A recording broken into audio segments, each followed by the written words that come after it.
गया है।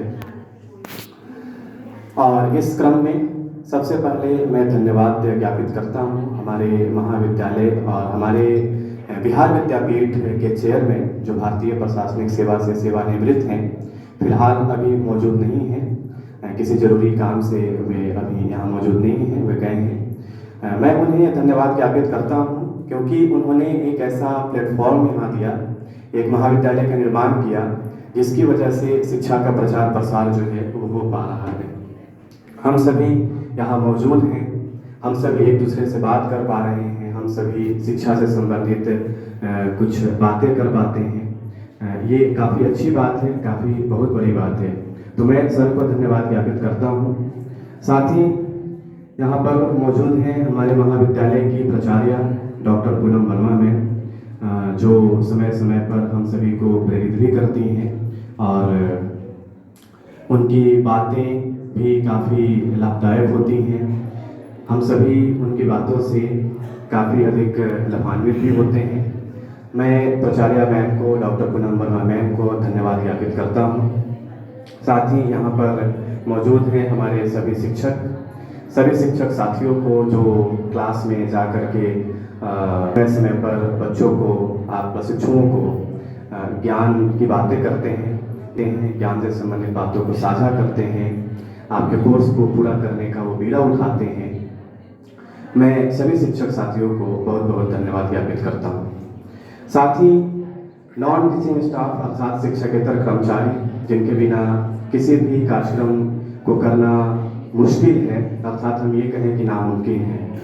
सभी प्रशिक्षुओं से आग्रह है कि कृपया आप लोग बात नहीं करें। यहाँ पर उपस्थित जो भी हमारे शिक्षकेतर कर्मचारी हैं जिनके बिना यह कार्यक्रम संभव नहीं हो पाता है या फिर कोई भी कार्यक्रम संभव नहीं हो पाता है, नामुमकिन है, तो उन्हें मैं धन्यवाद ज्ञापित करता हूँ। साथ ही इस कार्यक्रम का संचालन कर रहे थे हमारे एंकर, मैं दोनों एंकर को, ट्विंकल को और साथ में रोशनी को, दोनों को मैं धन्यवाद ज्ञापित करता हूँ।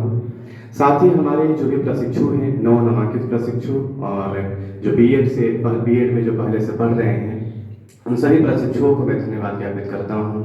बीएड में भी फिलहाल जो भी प्रशिक्षु पढ़ रहे हैं, आप लोगों के 9 नामांकित प्रशिक्षु के आगमन के इन लोगों ने काफ़ी अधिक कार्य किया।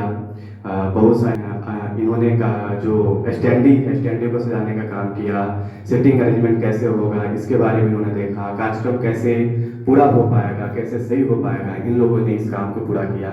मैं आशा करता हूं कि जो भी हमारे 9 नामांकित प्रशिक्षु हैं, जो डीएलएड में जिन लोगों का एडमिशन हुआ है, वे लोग भी इस काम को साथ साथ मिलकर के सहयोग के साथ, कोऑपरेशन के साथ पूरा करेंगे, क्योंकि ये आपकी एक जिम्मेदारी भी हो जाती है और अब आप हमारे महाविद्यालय के सदस्य के रूप में हैं, मेंबर के रूप में हैं।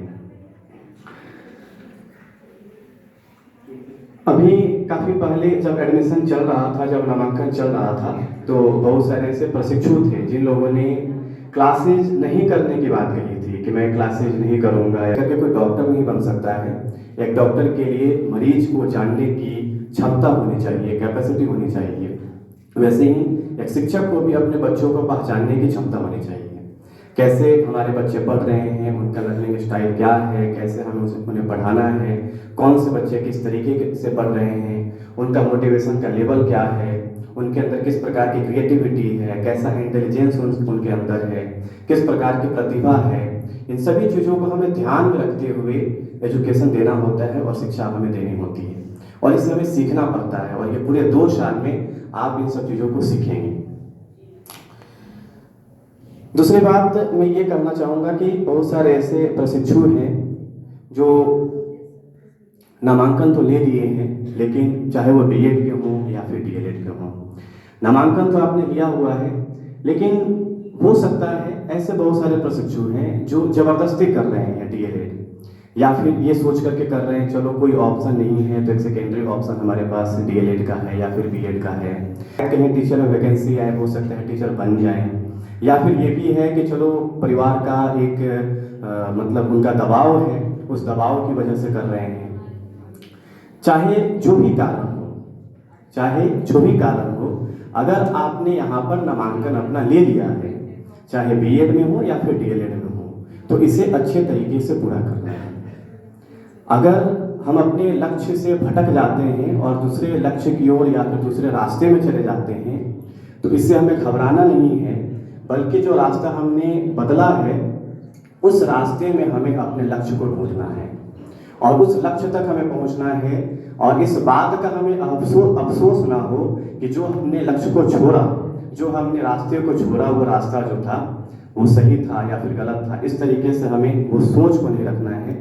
जो रास्ता हमने बदल लिया, जिस रास्ते पे हमने चलना शुरू कर दिया, वही रास्ता हमारे लिए नया है और वही रास्ता जो है उस रास्ते में ही हमें उस लक्ष्य को प्राप्त करना है। और इसीलिए कहा गया है, एक शायरी भी है कि नज़र को बदलो तो नज़ारे बदल जाते हैं, नज़र को बदलो तो नज़ारे बदल जाते हैं, सोच को बदलो तो सितारे बदल जाते हैं। कश्तियाँ बदलने की ज़रूरत नहीं, कश्तियाँ बदलने की ज़रूरत नहीं, दिशा को बदलो तो किनारे खुद ब खुद बदल जाते हैं। आप सभी का और बताया भी गया होगा कि अब क्लासेज जो है